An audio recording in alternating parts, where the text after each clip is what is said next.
Olha, vem ver o sol nascer, tanta beleza. Alguém espera por você.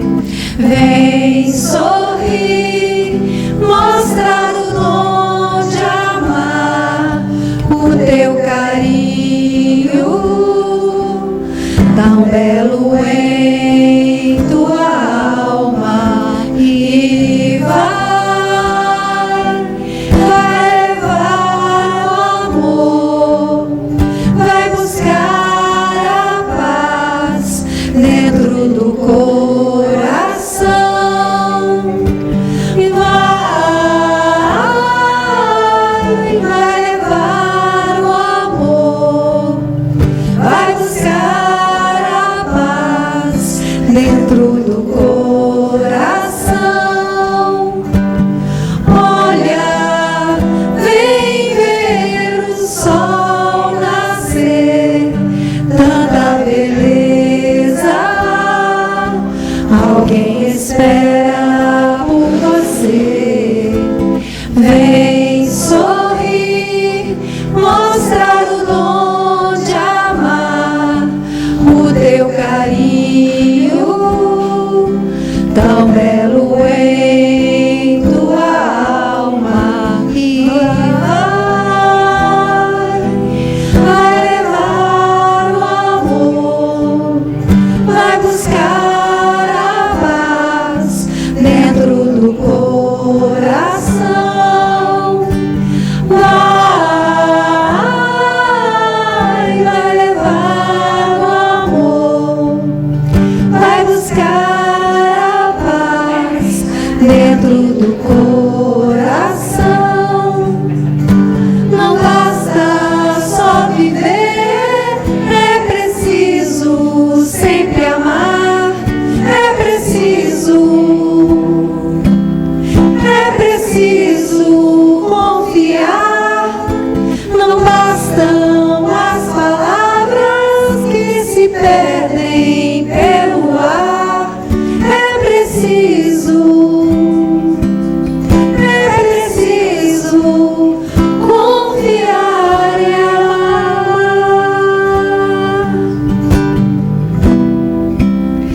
Confiar e amar.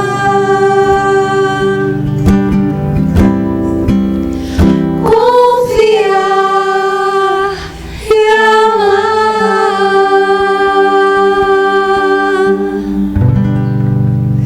Gente, eu vou pedir a todos que fechem os olhos e se conectem com as energias que a espiritualidade nos trouxe.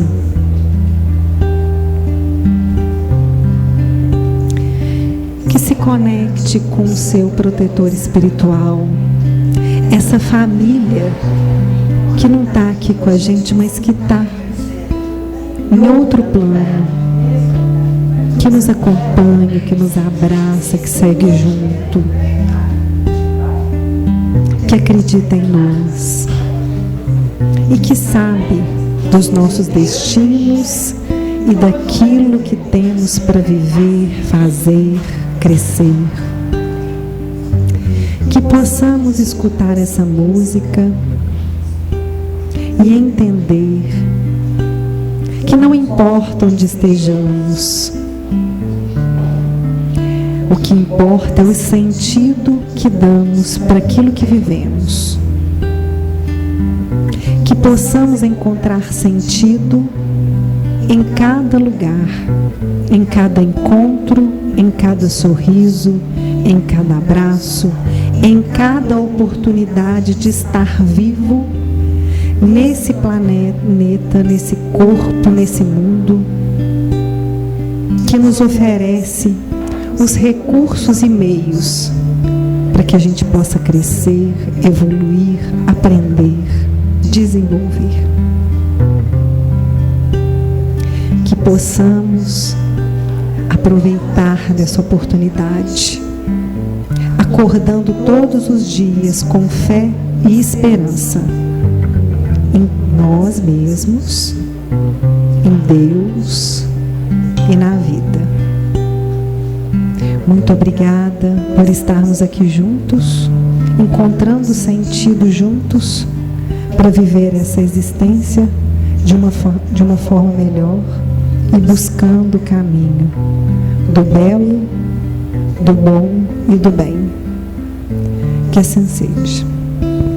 Boa noite a todos. É com muita alegria e sobre as bênçãos do nosso amado Mestre Jesus que estamos iniciando as nossas atividades de hoje.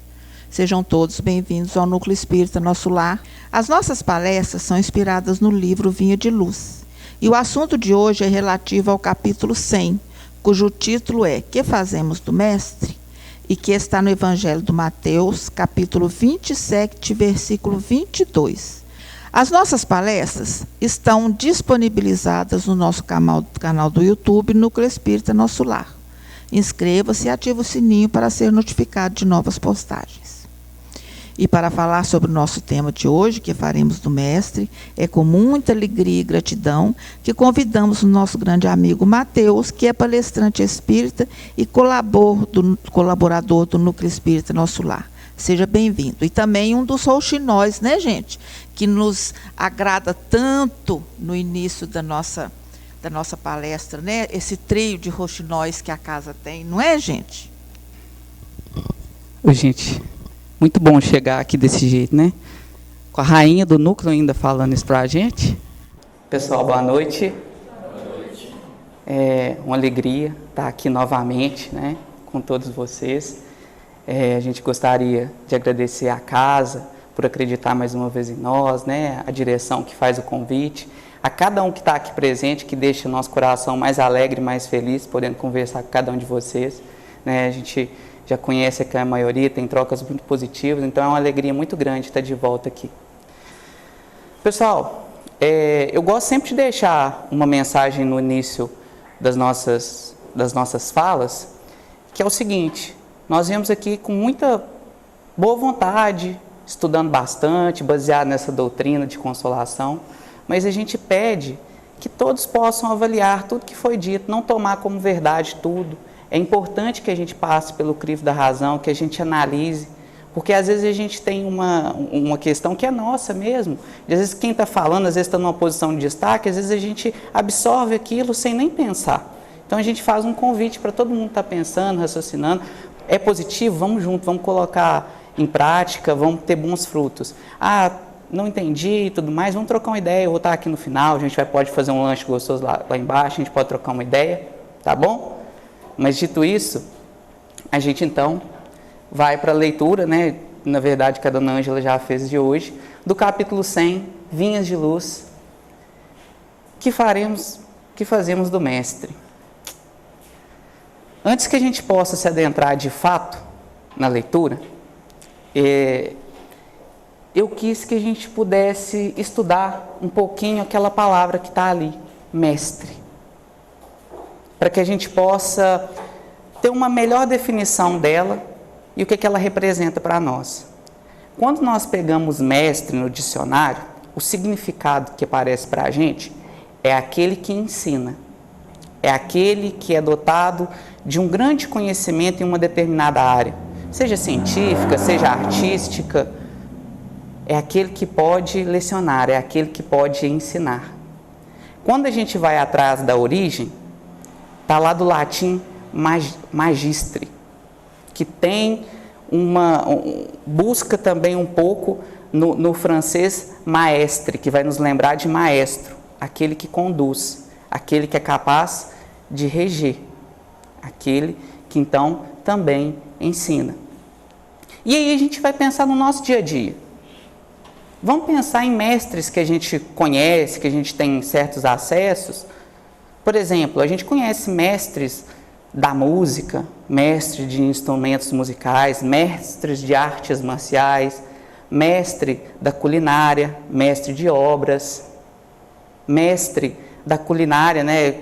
E tem tantas que ali ainda tem, enraiza, né? Tem dos doces, dos pratos salgados. Então a gente começa a pensar, mas Mateus, por que a gente está falando desses mestres se claramente aqui Emmanuel está se tratando do Mestre Jesus? para que a gente possa fazer duas reflexões. A primeira, entender de fato o que mestre representa. Mestre é aquele que ensina, é aquele que conduz. E é importante que a gente entenda isso e compreenda, para que a gente não coloque Jesus num lugar em que ele não está. Jesus não está para nós como um gênio da lâmpada que vai ficar concedendo nossos desejos. Jesus não é nenhum bruxo que está ali ou um oráculo que vai aparecer e vai predizer o futuro. E é importante que a gente pense, porque assim, nossa, Mateus, mas realmente não é isso. Mas às vezes a gente trata ele assim. Às vezes a gente age com ele assim. É importante que a gente tenha o entendimento que, como mestre, ele é capaz de nos conduzir, de nos guiar, de nos ensinar. E o segundo fator aqui que nos faz para fazer um pensamento é: por que Jesus é mestre? É importante entender por que a gente coloca ele como mestre. Porque a gente só vai confiar no mestre que a gente coloca ele naquele lugar. Porque senão vão ser só palavras vazias. Não vai trazer realmente ações diferentes para nós. E o Livro dos Espíritos vai nos responder. Na questão 625, Kardec vai fazer o seguinte questionamento para os espíritos: qual tem sido o tipo mais perfeito que Deus tem nos dado aos homens para servir de modelo e guia? E os espíritos vão ser pontuais: Jesus. E eles vão continuar comentando. Eles vão dizer o seguinte: Jesus representa para vós a perfeição que vocês podem esperar na terra, que vocês podem desejar, aspirar. Então Jesus representa para nós essa perfeição que a gente pode aspirar aqui na terra. E ele diz o seguinte: ele é a representação, a sua doutrina é a representação das leis divinas cumpridas. É a perfeição do cumprimento das leis divinas, ou leis morais, ou leis da natureza, como a gente queira chamar, as leis de Deus. Portanto, Jesus é aquele que tem maior capacidade de nos conectar ao Pai, de fazer com que nós retornemos ao nosso verdadeiro lar, que tem a capacidade de nos mostrar um caminho seguro para a construção do reino dos céus dentro de cada um de nós. Ah, Mateus, mas então não existiram outros? Existiram, inclusive eles tratam nesse capítulo que nós nunca tivemos desamparados. Nós tivemos outros missionários, né, outros profetas, mas e depois de Jesus também. Mas Jesus representa para nós o tipo mais perfeito. E é interessante, porque aí a gente vai começando a perceber porque ele é mestre. Ah, mas eu tenho que aceitar porque foi dito? Não. A gente tem que viver Jesus e perceber o que ele representa para nós, porque só assim a gente vai ter firmeza. É importante que a gente veja os exemplos de Jesus, o que ele nos deixou, a sua palavra alinhada à sua vida, a coerência com que ele vivia e as transformações que ele propôs para nós. E as transformações que são capazes de fazer dentro de nós quando nos alinhamos com Jesus, com a sua vontade. A gente começa a perceber e validar essa posição de mestre. Jesus não quer impor ninguém que aceite o agoela abaixo. Jesus quer ser escolhido. Porque só através de uma escolha genuína é que a gente de fato vai ser capaz de fazer tal qual Paulo e Pedro, que vai ser citado aqui na leitura, seguiu, sem condição. A gente vai lembrar então do Evangelho lá de Lucas 18, 19, quando na parábola do jovem rico, que o jovem rico vai dizer assim para Jesus: Jesus, na verdade ele não fala Jesus, ele fala: bom mestre, o que eu faço para herdar a vida eterna? E Jesus vai dizer para ele assim: por que me chamais bom? bom só um, e é o Pai que está no céu. Mas lá em João 13:13, onde vai estar narrado o processo do lavar-pés, onde Jesus vai lavar os pés de cada discípulo, ele vai dizer para eles: vós me chamais de mestre, e dizeis bem, porque sou. Quando Jesus vai nos dizer que é o pão da vida, é a água que sacia. Ah, mas Jesus pode... A gente pensa, né, que é uma inflamação do ego. Não, é o reconhecimento do que se é. A humildade está ligada a isso. Reconhecer a condição que você está e o que você pode exercer. Então a gente começa a perceber, Jesus vai dizer: lava os pés de cada um de vocês que estão aqui, para que vocês façam caminhos que estiverem no caminho de vocês. Quer dizer, ele não só falava, ele fazia.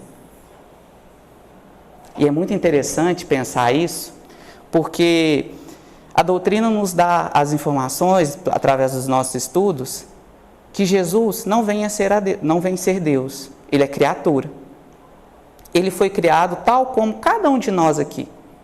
Ele está no estágio diferente do que nós estamos. Ele está numa evolução diferente. Mas isso desqualifica enquanto mestre? Muito pelo contrário. Por ter passado tudo o que nós passamos, por ter vivenciado todas as fases, o capacita ainda mais. Ele viveu tudo que a gente vive. Então, quando ele diz com autoridade. Não a autoridade do autoritarismo que impõe, mas daquele que tem propriedade no falar. Aquele que pode dizer. E ele disse: vós sois deuses, fareis o que eu faço e muito mais. Vós sois o sal da terra. Nos dando e nos mostrando que cada um de nós iremos caminhar até o estágio em que ele se encontra e ir além. Porque assim é a lei. Então nós começamos a perceber como Jesus representa esse mestre para nós, a condução do nosso caminho e da nossa construção do reino interior. E aí, pessoal, a gente vai então para o texto, né? O que fazemos do mestre? É uma pergunta que Emmanuel utiliza para fazer o nosso título, e é uma pergunta muito similar que Pilatos faz para a multidão. Mas tem diferenças sutis, que são extremamente importantes para que a gente possa ter um senso de responsabilidade diferente. A primeira é, Emmanuel faz assim: que faremos do mestre? Ele traz para a primeira pessoa do plural, quer dizer, né, do nós, porque ele está escrevendo para quem vai ler. Mas a gente até brinca lá em casa, que é o nosso, esse é um dos livros que a gente faz no culto, que a leitura é sempre na primeira pessoa do singular. Então, quando a gente lê aquilo ali, o que eu faço do mestre? O que eu faço? Porque Pilatos, ele está falando, o que eu farei? Mas ele está falando o que eu farei baseado no que a turba decidir, no que a multidão decidir. Ele não está falando do que ele vai agir. Ele fala baseado em ações externas. E aqui, Emmanuel traz para a individualidade de cada um de nós. O que nós fazemos do Cristo? E Emmanuel vai usar ainda um termo diferente, que é mestre. Pilatos vai falar Jesus, o nome dele, chamado Cristo, que alguns da época já davam essa denominação para ele. Mestre. Nós hoje assumimos Jesus como mestre. Então, temos maior responsabilidade em relação a tudo aquele que ele nos deixou e que nos beneficiou com seus exemplos e com sua vivência.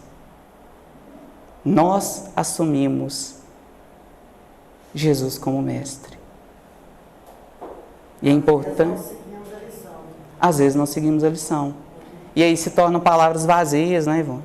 Porque, de fato, o mestre nos vai conduzir. Se a gente não faz, é mestre só de aparência. Só de aparência. É isso que Emmanuel vem nos perguntar. E é interessante a gente entender o contexto em que esse está em Mateus 27, 22, né? Mas que o capítulo nos traz do texto evangélico aqui que Emmanuel escolhe para poder discorrer sobre ele. Mateus, no capítulo 27, nesse momento, vai nos narrar quando os sacerdotes, os doutores da lei, após fazerem um julgamento muito cru, sem realmente uma verdade, uma honestidade, tanto moral quanto intelectual, levam Jesus e o entregam a Pilatos. Levam no quartel e ali o deixam e pedem que ele seja julgado. Pilatos vai falar, mas este é um de vocês, por que vocês mesmos não o julgam? E eles vão dizer, porque não nos é lícito matar ninguém. E a gente quer a condenação dele. Pilatos, então, vai começar a interrogar Jesus e não acha nada que pudesse justificar a sua acusação, a sua condenação. E ele vai dizer primeiramente, olha, eu posso punir ele como um ladrão qualquer, mas depois eu preciso soltar, porque ele não tem culpa. Os sacerdotes, os doutores da lei, que naquele momento já começaram a juntar uma multidão para fazer pressão para que Jesus fosse condenado, diz que não, que ele tinha dito ser o Filho de Deus e que ele merecia ser condenado. Pilatos, então, vai se lembrar que estava na Páscoa e era costume soltar um prisioneiro do povo judeu. E aí ele vai fazer a proposta de soltar Jesus. E a turba, a multidão, mais uma vez influenciada, vai dizer, solte Barrabás, não solte Jesus, nós queremos Barrabás. E aí então, sem condições de fazer algo diferente, que não fosse lesá-lo enquanto político, enquanto uma pessoa, não sei se ele era imperador exatamente, acho que não, peço perdão, mas que não pudesse lesá-lo, ele vai então fazer a pergunta, que farei então de Jesus chamado Cristo? E a turba vai dizer, crucificam. Então, ele diz a célebre frase, eu lavo as minhas mãos, entrego a ti, Jesus, e aí a gente já conhece o segmento em que Jesus é crucificado. Pilatos deve ter ficado com a consciência doendo, porque teve que matar alguém que não viu defeito nenhum. Quando ele fala, eu lavo as minhas mãos, ele deve ter doído o coração. Sim, eu imagino que sim. Eu vou ser sincero com você que eu mesmo nunca li literatura espírita que falasse de um processo de Pilatos pós-condenação ou de uma vida depois, Mas assim, eu acredito que deve sim ter doído nos corações e principalmente, mas de todos que participaram daquele momento. E talvez doa em nossos corações até hoje, porque os caminhos poderiam ter sido diferentes. Mas diante dessa realidade do que foi, nós temos que lidar com ela hoje. E aí, gente, a gente vê nessa narrativa de Mateus alguns personagens. Tem Jesus, que a gente comentou um pouquinho agora. Tem a multidão. Tem os fariseus e os sacerdotes. E tem Pilatos. E é importante que a gente pare e pense um pouquinho nesses personagens. A multidão, aquela que é caracterizada por engolir tudo, por receber a informação e não parar para pensar. Assumir como verdade, ter medo de ser o diferente, ter a necessidade de ter pessoas à volta validando os seus pensamentos, sem um pensamento crítico, sem a coragem de se assumir. Temos também a representação dos fariseus e sacerdotes, que para a gente vai representar naquele momento religiosos hipócritas. Claro que a gente sabe que tinham sacerdotes muito bons, doutores da lei também muito bons, mas Jesus narra uma série deles e o adjetiva como hipócritas, porque naquele momento sabiam das leis, entendiam as leis mosaicas, sabiam os mandamentos, mas não estavam preocupados de fato em cumprir.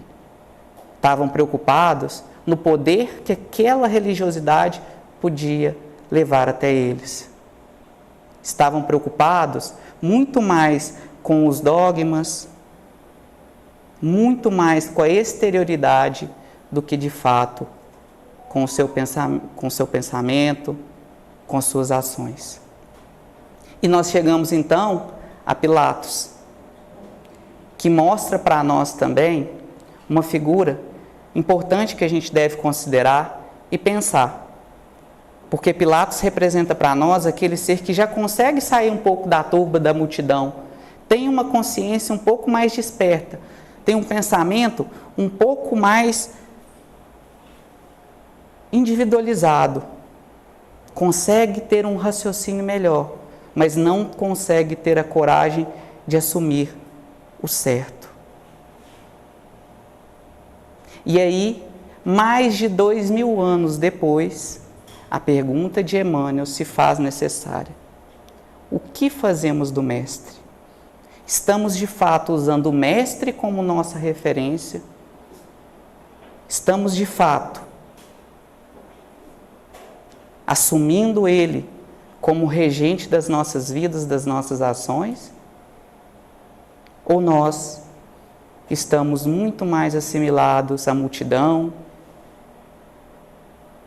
a religiosos hipócritas, ou até mesmo a Pilatos? É preciso que a gente faça essas considerações. Porque é esse despertar que Emmanuel vai nos propor. Não é uma perfeição instantânea, mas é preciso que a gente se perceba, se conheça, analise. Porque é a partir dessa análise, desse entendimento, que a gente vai ser capaz de fazer as modificações necessárias. E aí Emmanuel vai trazer um texto ótimo, que ele vai pontuando coisas que a gente traz corriqueiramente nas nossas vidas, e às vezes a gente nem para pensar que está agindo assim. E ele vai começar dizendo assim: nos círculos do cristianismo, a pergunta de Pilatos reveste de singular importância, quer dizer, do cristianismo. Nós, cristãos, que assumimos o Cristo como o nosso mestre. Ele está falando para a gente.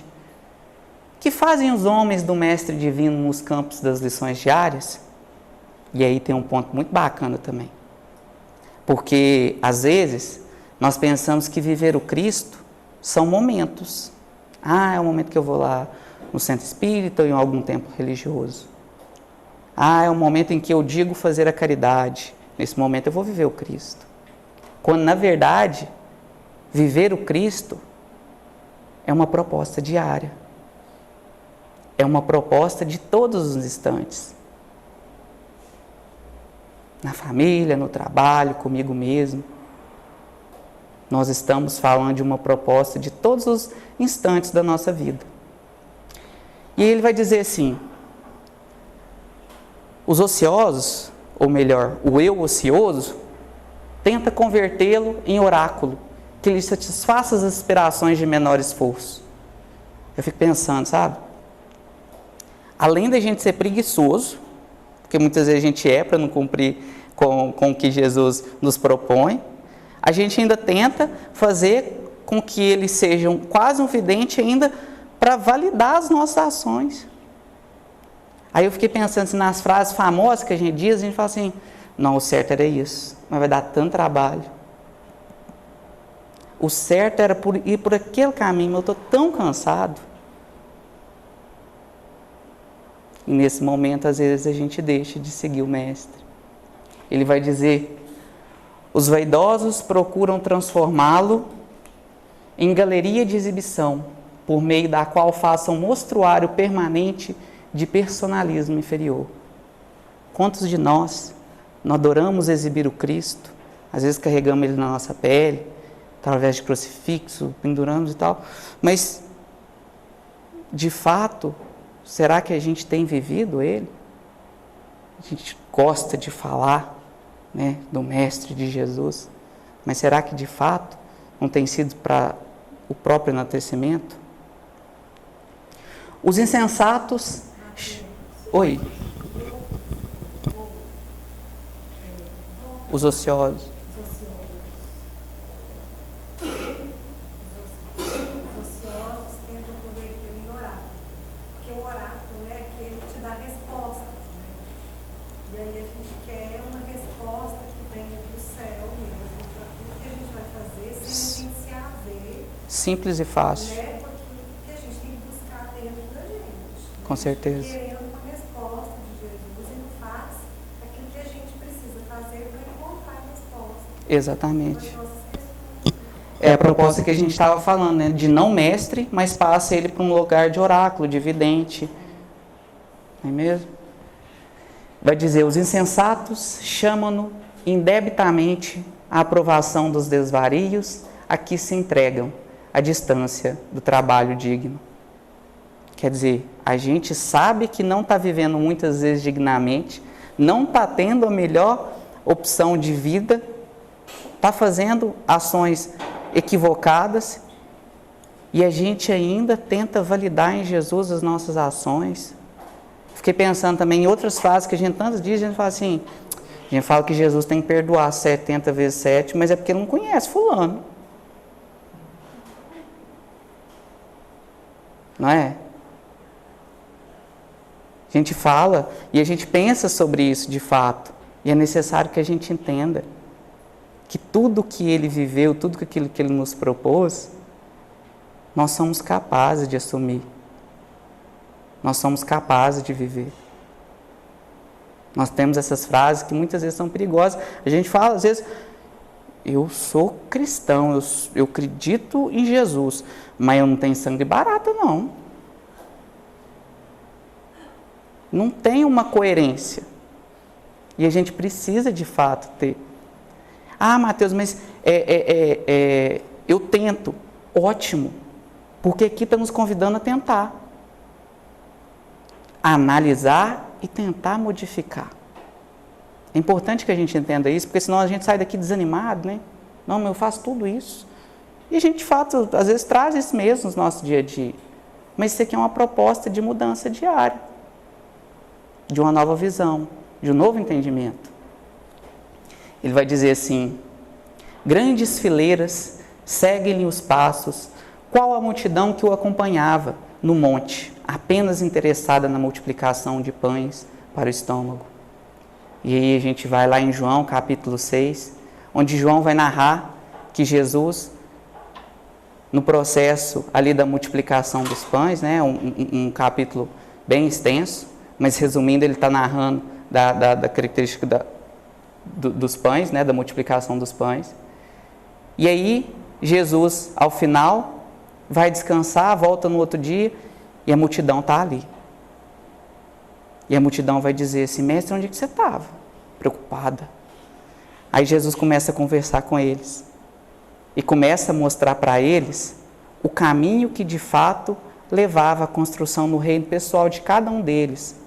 O alimento que de verdade lhes faltava. E aí, João vai narrar que um a um a multidão vai se dissipando e eles vão falar, não, mas é difícil demais. Por que você não pode só oferecer o pão? Muito mais fácil. Narrando que muitas vezes nós estamos muito mais interessados em saciar os nossos instintos, as nossas vaidades, e às vezes mesmo usando de Jesus, né?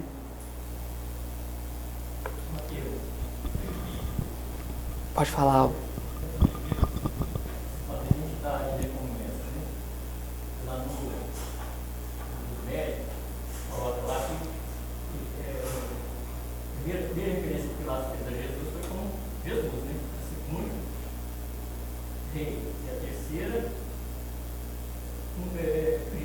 Cristo. Lá no médico fala que Cristo é um adjetivo dado pelo povo como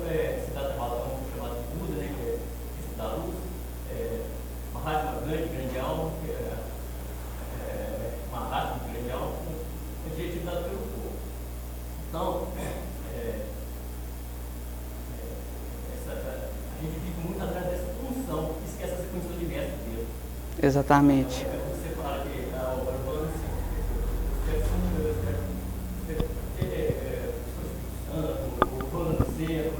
Exato. Exato.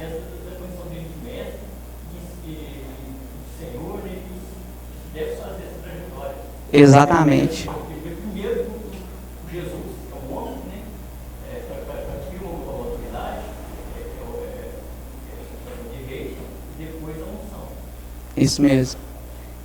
Deu para todo mundo escutar mais ou menos o que o Albert trouxe? O Albert trouxe a condição de que, é no livro dos médiuns, não é, Albert? Ele fala da condição em que os espíritos vão dizer que Pilatos trouxe Jesus primeiro como Jesus, depois como rei e depois como Cristo. E que como nós muitas vezes já o queremos observar como Cristo, muito mais interessados no que Ele pode nos oferecer, né, nos presentear, quando na verdade a gente precisa passar pelo caminho dele como nosso mestre, né? Mas é o caminho. E é interessante você falar isso, Ivone, porque eu lembro que numa das leituras do livro do Emmanuel, eu não vou saber qual, mas ele fala, fica atento ao que você está pedindo. Porque o que a gente está pedindo muitas vezes diz daquilo que o nosso coração está cheio. E aí a gente vai se educando, a gente vai se percebendo. É muito importante também. A gente não pode se invalidar pelas coisas que a gente acredita que sejam ruins. A gente precisa cuidar, a gente precisa tratar com muito carinho. Quando a gente tenta arrancar, a gente está lesando. A gente precisa cuidar, a gente precisa tratar, para que o espírito possa de fato ficar sadio. Porque cada marca que a gente carrega é importante. Cada marca que a gente tem é da nossa trajetória. Então é preciso que a gente perceba isso com muito carinho também e cuidado. Mateus. Oi. Interessante que, né, o que o Albert falou, da gente querer a unção, o Ivan falou do pedido, né, que a gente pede.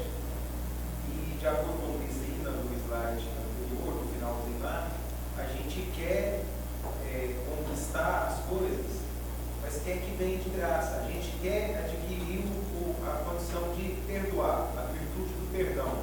Mas a gente não quer passar pelas provas que vai nos colocar nessa condição. A gente quer ser paciente, mas não quer passar pelas provas que vai nos tornar pacientes. Então a gente quer que Deus dá de graça para a gente não quer vivenciar os ensinamentos que o Mestre trouxe para a gente conseguir aquela condição. A gente quer que venha fácil, de graça. Que venha tranquilo, né, Bira?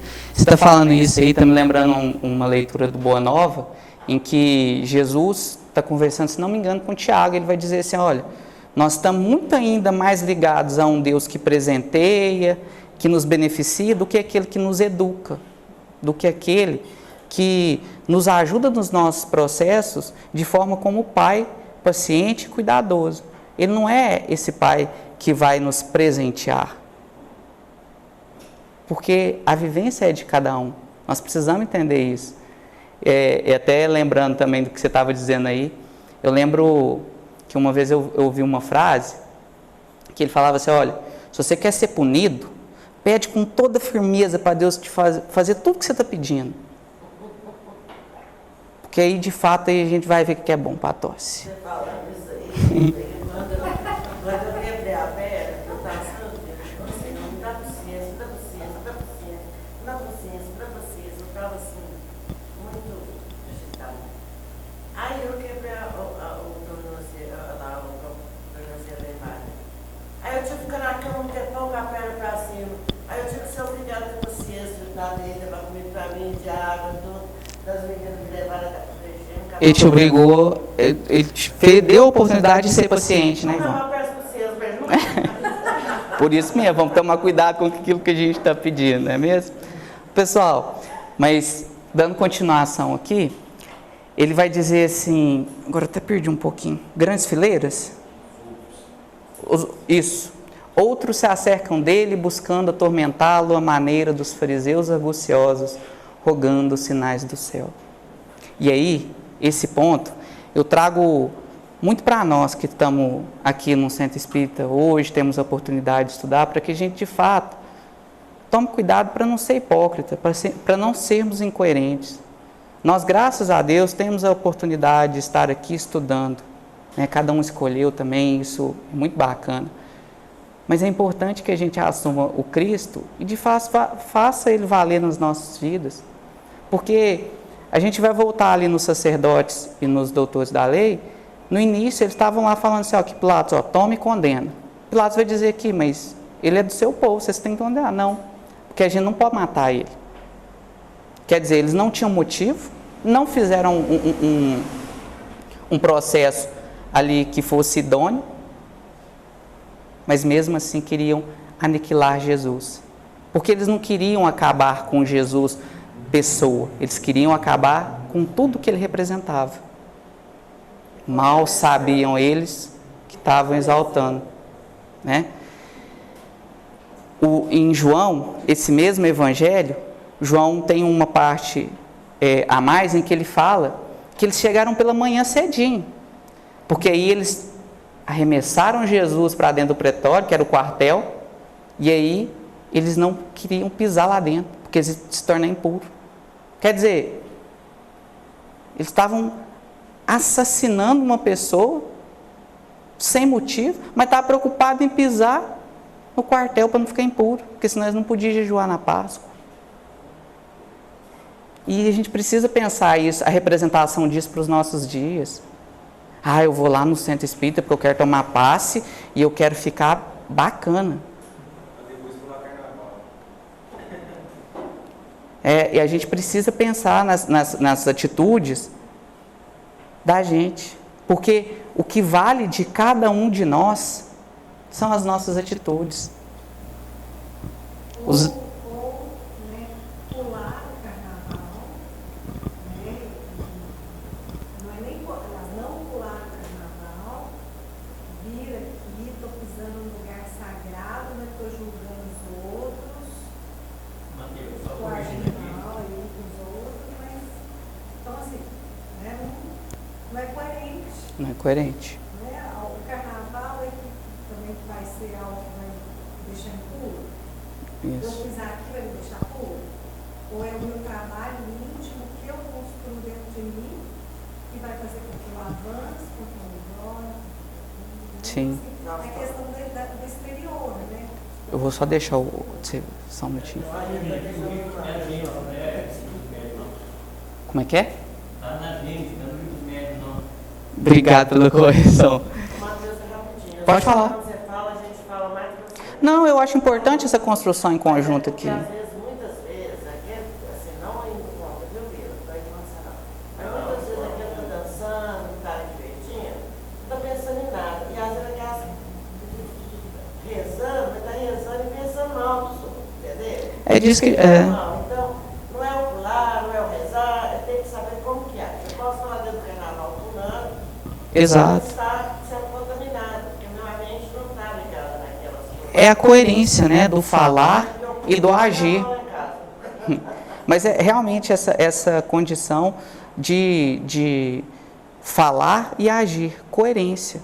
Se nós de fato temos o Cristo como nosso mestre, que a gente possa agir tal qual ele, né?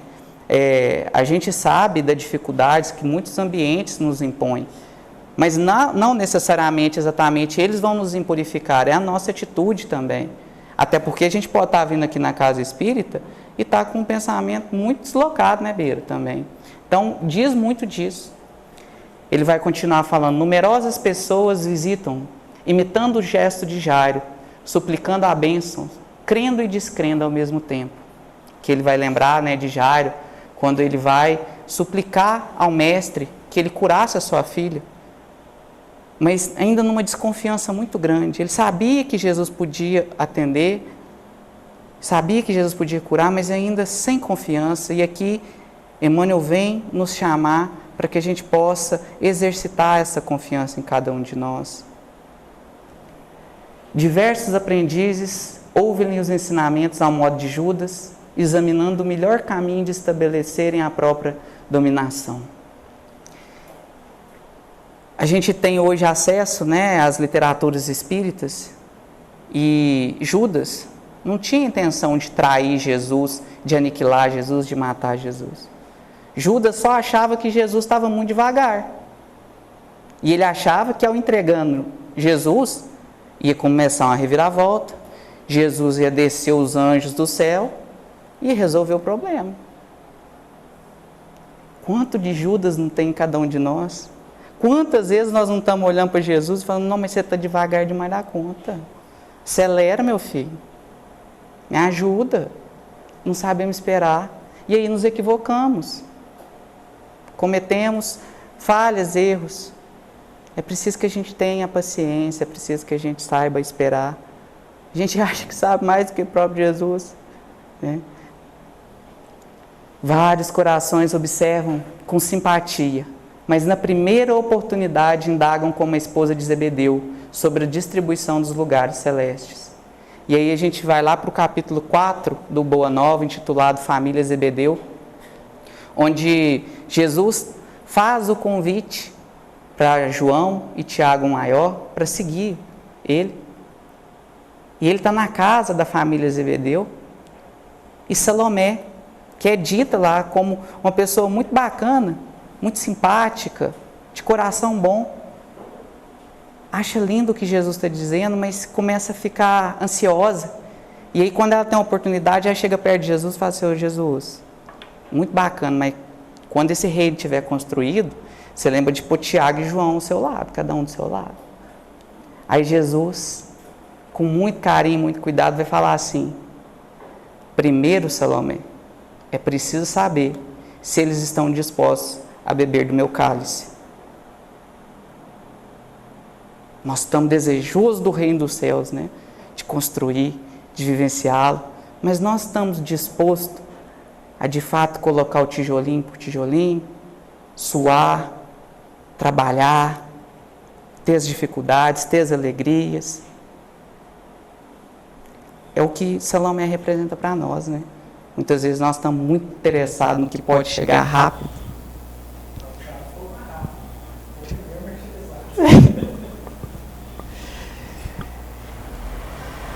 Outros muito o acompanham, estrada afora, iguais a inúmeros admiradores da Galileia, que lhe estimavam os benefícios e as consolações, detestando-lhe as verdades cristalinas.